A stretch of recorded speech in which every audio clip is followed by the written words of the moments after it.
Dharmveer classes में आपका बहुत बहुत वेलकम है। हमारा जो चैप्टर चला हुआ है वो बेसिक अकाउंटिंग टर्म्स है और जो हमारे फर्स्ट पॉइंट है वो है हमारा इनकम का।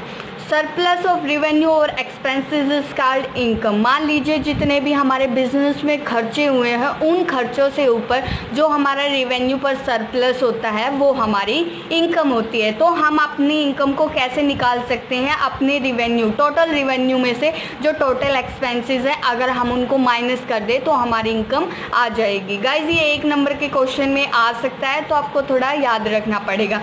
सेकेंड है हमारा profit, excess of total revenue और total expenses during an accounting period. Accounting period हमारा जो होता है वो 1 अप्रैल टू 31 मार्च, जो भी आपका अकाउंटिंग पीरियड है उसमें अगर जो हमारा टोटल रेवेन्यू है टोटल एक्सपेंसेस से ज़्यादा हो, जितने भी हमारे खर्चे हैं उनसे अगर हमारा जो रेवेन्यू है, टोटल रेवेन्यू है वो ज़्यादा हो जाए तो वो हमारा प्रॉफिट होता है during an accounting period, accounting period के दौरान। ठीक है, तो और जो नेक्स्ट पॉइंट है गाइज वो हमारा गेन है। गेन क्या होता है? Monetary benefit resulting from events.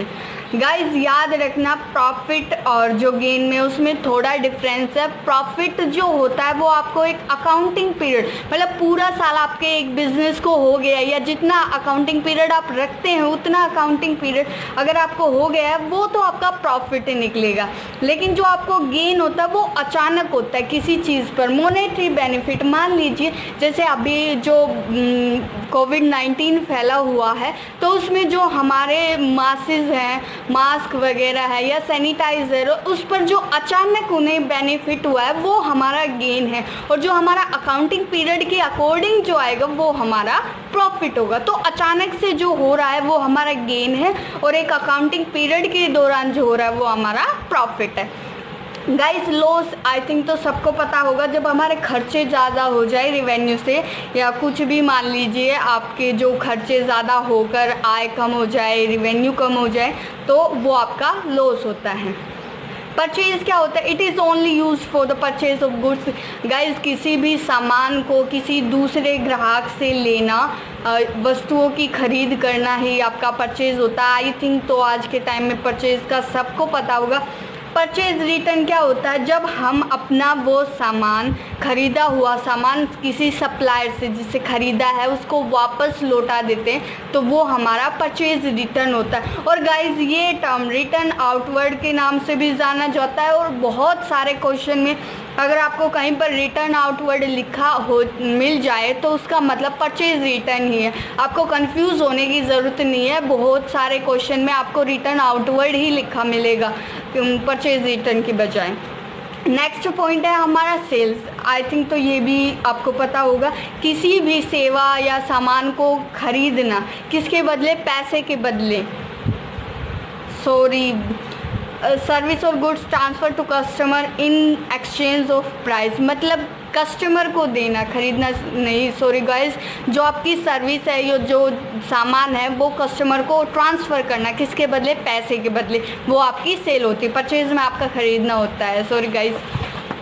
Next जो पॉइंट है वो है sales return. Return the goods sold to them. जो आपका सामान आपने बेचा है अगर वो आपको वापस आ जाए तो वो सेल्स रिटर्न होती है।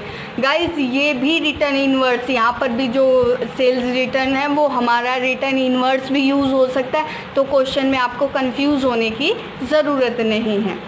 नेक्स्ट जो पॉइंट है वो हमारा स्टॉक होता है। Value of those goods which are lying. Guys कभी कभी ऐसा होता है जैसे अभी हमारा जो वायरस है उसकी वजह से बहुत सारा सामान ऐसा है जो या तो स्टॉक में बचा हुआ है या फिर कोई ऐसा सामान जो बनकर तो तैयार है लेकिन बिका नहीं है, अभी आपने उसे किसी सेफ जगह पर किसी वेयर हाउस में रख रखा है तो वो आपका गाइज वो आपका स्टॉक होता है। स्टॉक में क्या है? जो हमारे 2 स्टॉक होते हैं, ओपनिंग स्टॉक और क्लोजिंग स्टॉक। अब इनमें क्या डिफरेंस है? जो हमारा ओपनिंग स्टॉक होता है वो at the beginning of the year होता है, जब हमारा अकाउंटिंग पीरियड है वो शुरू होता है तब हमारा ओपनिंग स्टॉक होता है, और जब हमारा ईयर है वो ख़त्म होता है at the end of the year वो हमारा क्लोजिंग स्टॉक होता है। गाइज स्टॉक ये तो था हमारा स्टॉक का। अगर आपसे कभी क्वेश्चन में ये पूछा पूछे कि मैन्युफैक्चरिंग के दौरान आप स्टॉक को कितने टाइप्स में डिवाइड करेंगे, तो गाइस आपको मैन्युफैक्चरर देखना है। अगर ऐसा केस दे रखा है तो आपका जो स्टॉक है वो 3 टाइप्स का होगा। फर्स्ट क्या है, रॉ मटेरियल यानी कि कच्चा माल। अगर आपका जो कोई भी स्टॉक है वो स्टार्टिंग या एंडिंग जो कुछ भी है, अगर आपका रॉ मटेरियल है, फर्स्ट रॉ मटेरियल में क्या होता है, अगर कोई आपका सामान आया है और वो कच्चा है, अभी बनना शुरू नहीं हुआ है, तो ऐसा जो स्टॉक होता है, मान लीजिए जो हमारा प्राइमरी स्टेज होता है वो हमारा स्टॉक ऑफ रॉ मटेरियल होता है। लेकिन अगर हमारा काम बीच में रुक गया है, मतलब शुरू हुआ है, कंटिन्यू चल रहा है, एट द मिडल पॉइंट वो काम आपका रुक गया है, तो वो हमारा जो स्टॉक होता है वो वर्क इन प्रोग्रेस, मतलब वो काम चला हुआ है बीच में, तो वो हमारा जो स्टॉक होता है वो stock in work in progress होता है। और वो जो हमारा काम ख़त्म हो चुका है वो हमारा स्टॉक ऑफ फिनिश्ड गुड्स होता है। तो गाइज़ आज के लिए इतना ही, जो आगे के पॉइंट है वो अपनी नेक्स्ट वीडियो में डिस्कस करते हैं। आई होप आपको जो कंटेंट है वो अच्छा लगा, और जाते जाते मेरी वीडियो को लाइक, शेयर और चैनल को सब्सक्राइब ज़रूर करते जाएं। और थैंक यू सो मच जो आपने मेरी वीडियो देखी उसके लिए।